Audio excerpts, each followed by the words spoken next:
Biiroo eegumsa fayyaa Oromiyaa qajeelfama hojiirra oolmaa riifoormii tajaajila sadarkaa buufata fayyaa Itoophiyaa EHRRID barbaachisummaa riifoormii kenniinsa tajaajila dhaabbilee fayyaa bu'uuraa sadarkaa isaa kan eeggate akka ta'uuf adeemsuu hojii fi hooggansi dhaabbilee fayyaa bu'uuraa sirnaa fi haala wal fakkaatuun akka raawwatamuuf. Boqonnaa tokko hooggansaa fi bulchiinsa dhaabbilee fayyaa bu'uuraa. Qabiyyee seensa istaandardiiwwan raawwii qajeelfama raawwii faayinaansii dhaabbilee fayyaa tajaajila wal'aansa tolaa tajaajiloota wal'aansa fayyaa kaffaltiin itti hin gaafatamne gatii tajaajila murteessuu fi fooyyessuun bulchiinsa qabeenyaa sirna qabiinsa herrega buufataalee fayyaa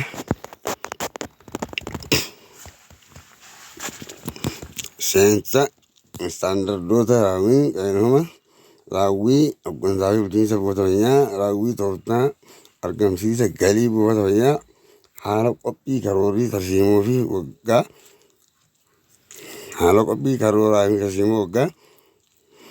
haala baajatni buufata fayyaa itti qophaa'u. Dhimmoota gurguddoo qophii baajata fi karoora haala sassaabbii galii fi itti fayyadama baasiiwwan hayyamaman tajaajila wal'aansa tolaa tajaajiloota wal'aansa fayyaa kaffaltiin itti hin gaafatamne gatii tajaajila murteessuu fi fooyyessuun bulchiinsa qabeenyaa sirna qabiinsa herrega buufataalee. Seensa imaammata fayyaa biyya keenyaa. Imaammatni fayyaa biyya keenyaa ittisa irratti xiyyeeffatee tamsa'ina tajaajila fayyaa hawaasa hundaa bira gahuu fi tajaajila fayyaa qulqullina qabu kennuudha. Kana galmaan gahuuf hooggansaa fi bulchiinsi dhaabbilee fayyaa cimsuu, madda galii dhaabbilee fayyaa babal'isuu, gahumsa itti fayyadama qabeenyaa cimsuu, tajaajila fayyaa bu'uuraa hawaasaaf oolchuun dhimmoota gurguddoodha. Tajaajilli buufataalee fayyaa mootummaa hunda keessatti kennamu hawaasa hundaaf qaqqabamaa, haqa qabeessa, qulqullinaa fi itti fufiinsa akka qabaatu carraaqii barbaachisu hunda raawwachuu itti fufiinsi tajaajilamtoota hunda mirkaneessuun barbaachisaadha. Buufataaleen fayyaa hundi hooggansaa fi kenniinsa tajaajila fayyaa isaaniitiin kan galateeffaman taasisuun barbaachisaadha. Buufataaleen fayyaa kunis ulaagaalee armaan gaditti tarreeffaman ibsuu danda'u. Kunis qajeelfama hojimaata istaandardii wal fakkaatu itti gala hojii tarsiimoo fi karoora waggaatiin ibsame sirna tajaajila fayyaa sadarkaa qulqullina isaa eeggate qabaachuu fi sirni hordofii fi deeggarsaa cimaan jiraachuu. Istaandardiiwwan raawwii hojii buufanni fayyaa mootummaa kamiyyuu koree hooggansaa mataa isaa qabaata. Walgahii idilee koree hooggansaa yoo xiqqaatee kurmaanatti al tokko ni gaggeeffama. Qaboon yaa'iin walgahii hunda irratti ni qabama. Koreen hooggansaa hojii karoora tarsiimoo fi waggaa buufata fayyaa ni mirkaneessa. Raawwii isaa itti gala hojii koree hooggansaa buufate waliin qabsiisee kurmaanaan ni gamaagama. Buufanni fayyaa daayireektara mataa isaa ni qabaata. Koree maanajimentii daayirektarichaa gaggeeffamus ni hundeessa. Raawwiin hojii daayireektara buufata fayyaa karoora hojii koree hooggansaatiin bahe irratti hundaa'ee yoo xiqqaate kurmaanaan ni gamaagamama. Gabaasni raawwii karoora hojii buufata fayyaa ji'a ji'aan waajjira eegumsa fayyaa aanaatiif ni dhiyaata. Gatiin tajaajila fayyaa fi gostiin tajaajiloota fayyaa kaffaltiin itti hin gaafatamne yookaan exempted health service iddoo simannaa tajaajilamtootaa fi bakka kaffaltiin itti raawwatutti haala mul'achuu danda'uun maxxanfamuu qaba. Buufanni fayyaa inshuraansii fayyaa fi tajaajila tolaa kennuuf qaama sadaffaa waliin haaluma waliigaltee uumeen tajaajila qulqullina qabu ni kenna.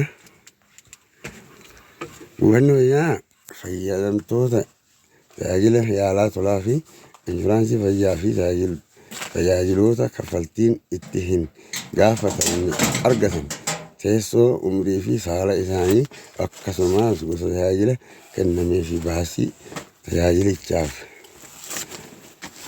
bahe galmeessee qabaachuu fi qaama ilaallatuuf gabaasa gochuu qaba. Ogeessi herregaa gosa fayyaa haala herrega waliigalaa dhaabbatichaa qindeessuun ji'aan koree maanaajimentii buufata fayyaatiif gabaasa ni dhiyeessa. Buufanni fayyaa karoora bittaa waggaa kan iftoomina qabu ragaan deeggaramee fi koree hooggansaatiin mirkanaa'ee ni qabaata. Herregni buufata fayyaa yoo xiqqaate waggaatti si'a tokko olitti ni taasifama. Bulchiinsi qabeenyaa fi buufata fayyaa sirna itti fayyadamaa fi dhabamsiisuu meeshaalee qajeelfamaa bahee jiru waliin akka wal simu gochuuf kurmaanaan gabaasa dhiyeessuu fi lakkoofsa meeshaalee waggaatti gaggeessuu qaba. Buufanni fayyaa manuwaalii qabiinsa herregaa kan biiroo maallaqaa fi misooma dinagdee oromiyaatiin qophaa'e chaappaan buufata fayyaa irratti rukutame ni qabaata. Hooggansaa fi bulchiinsa buufata fayyaa caaseffama buufata fayyaa. Buufanni fayyaa kan hoogganamu koree hooggansaa tiin ta'ee hojiin guyyaa daayireektara buufata fayyaa ni raawwatama. Daayireektaricha jalattis koreen maanajimentii ni hundaa'a. Miseensonni koree maanajimentii kutaalee hojii adda addaa irraa ni hundeeffamu. Akkaataa tartiiba diyaagiraamii kuni koree hooggansa buufata fayyaa. Koreen hooggansa buufata fayyaa waajjiraalee mootummaa adda addaa bakka bu'aa hawaasaa fi bakka bu'aa buufata fayyaa irraa ni hundeeffama. Koreen hooggansa buufata fayyaa ciminaan socho'uu tajaajila si'ataa fi qulqullina qabu kennuu irratti shoora ol'aanaa qaba.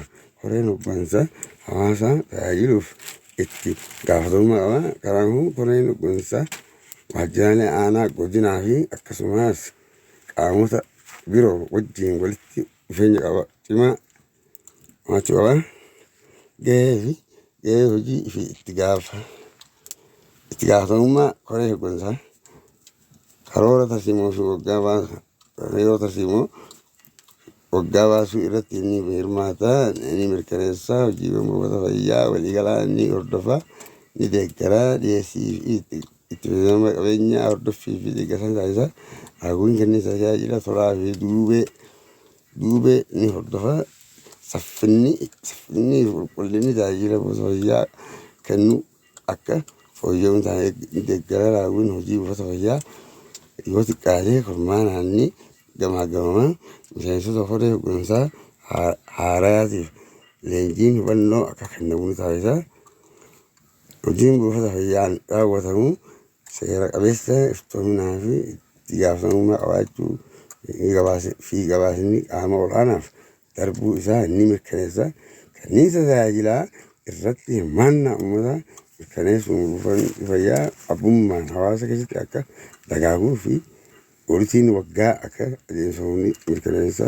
Koreen hooggansaa raawwii hojii isaa ni hordofa, ni gamaagama. Itti waamamni koree hooggansaa bulchaa aanaa yookaan magaalaatiif ta'a. Barri hojii kaffaltii durgoota haala miseensonni itti bakka bu'an fi hojiin tokko tokkoon koreen hooggansaa hojjetu haala qajeelfama Kanniisa tajaajila fayyaa fi bulchiinsa dhaabbilee fayyaa Oromiyaa lakkoofsa duwwaa takka irraa 1999 fooyyessuuf bahe qajeelfama lakkoofsa duwwaa 8 bara 2017 irratti haala tumameen ni raawwatama. Gahee hojii koree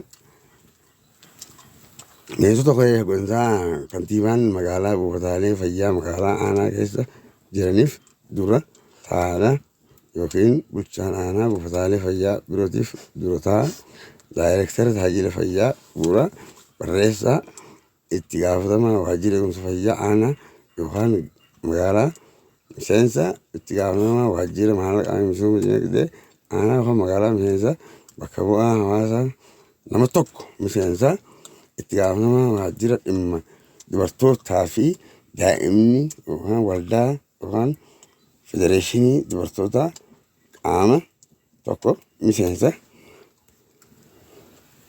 Hojimaata koree hooggansaa miseensonni hundi walgahii irratti argamuudhaan ni hirmaata. Murteen kan darbu sagalee caalmaan ta'a. Waltajjiin walgahii guutuudha kan jedhamu miseensota maraa keessaa harki 2-3 yoo argaman qofa. Miseensonni hundi murtee koree hooggansaan darbe hojiirra ni oolcha. Walgahii fi murteen koree hooggansaa hundi aboo yaa'ii ittiin deeggaramuu qaba. Miseensonni koree hooggansaa hundi iccitii murtee koree eeguu qabu. Miseensonni koree hooggansaa hundi ergamaa fi tajaajiloota buufata fayyaatiin kennamu akkasumas baay'ata buufatichaa beekuu fi mirkaneessuuf gahee qabu. Koree hooggansaa wajjin walitti dhufeenyaan ni hojjeta. Karoora waggaa fi tartiibaa buufatichaa ni qopheessa. Koreen hooggansaas akka mirkanaa'u taasisaa raawwii fi hojiirra oolchuu yaada eksteenshinii fayyaa fi raayyaa misooma fayyaa irraa burqee ilaalchisee deeggarsa hordofii fi gabaasa ni gaggeessa. Koree maanajimentii fi kan biroo ni ijaara. Humni namaa barbaachisaa ta'e akka guutamuu fi kutaaleen hojii fi tajaajiloonni adda addaa humna namaa dandeettii qabaniin akka guutamuu fi ijaaramuun taasisaa. Akka uumsa hojjetaa dabaluudhaaf qonnachiiftuu adda addaa hojiirra ni oolcha. Hojjettoonni dambii fi naamusa hojii kabajanii akka hojjetamu ni taasisa. Komii hawaasaatiif deebii ni kenna. Tajaajiloonni buufata fayyaa kennu qulqullina kan qabuu fi sadarkaa isaa kan eeggate akka ta'u hojii barbaachisaa ta'e ni raawwachiisa. Dhaabbanni seeraa fi qajeelfamoota hordofee hojjechuu isaa ni mirkaneessa. Mooraa dhaabbatichaa gamooleen akkasumas meeshaaleen wal'aansaa fayyaa fi qabeenyonni biroo seeraan qabamuu, haaromsamuu fi hojiirra ooluu isaanii ni hordofa. Buufanni fayyaa tajaajiloota kennuun beekamaa fi kabajamaa akka ta'uuf qaamota qooda qabeessa ta'anii wajjin wal quunnamtii gaarii uumuudhaan hojii beeksisaa fi amansiisuu ni hojjeta. Koreen maanajimentii kan hoogganamu daayireektara buufata fayyaa ta'ee hojiilee buufata fayyichaa guyyaa guyyaatti hordofuudhaan rakkoolee mul'atan mariidhaan hiikuu fi murtee itti kennuudhaan ni hojjeta. Hojiirra ooluu isaas ni mirkaneessa. Koreen maanajimentii itti waamama ni isaa daayireektara buufata fayyaatiif ta'ee hojiilee tokkoon karooricha waliin ni qopheessa. Qophii karooraa fi gabaasa akkasumas gamaagama hojii irratti daayireektara buufatichaa ni gargaara.